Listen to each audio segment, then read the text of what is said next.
Pendant 6 jours, des acteurs de coton, des créateurs de mode, des industriels et des acteurs de la filature, du tissage, de la teinture, des mannequins et des photographes de mode se sont donné rendez-vous à Conakry pour célébrer la créativité, l'innovation du génie africain. La rencontre de Conakry a été un véritable échange de donner et de recevoir selon certains participants. Ce rendez-vous nous a permis de prendre en contact auprès de beaucoup de vendeurs de pagnes les matériels qu'on utilise pour coudre nos habits.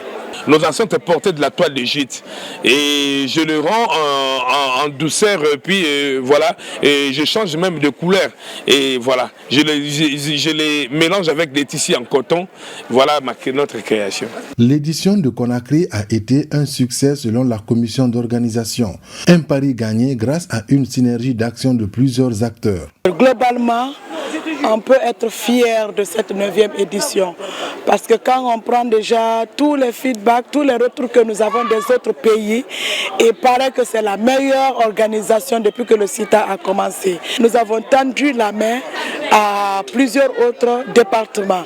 Nous avons mis un comité interministériel où nous avons élargi la participation de chaque ministère en fonction de ce qu'ils peuvent faire.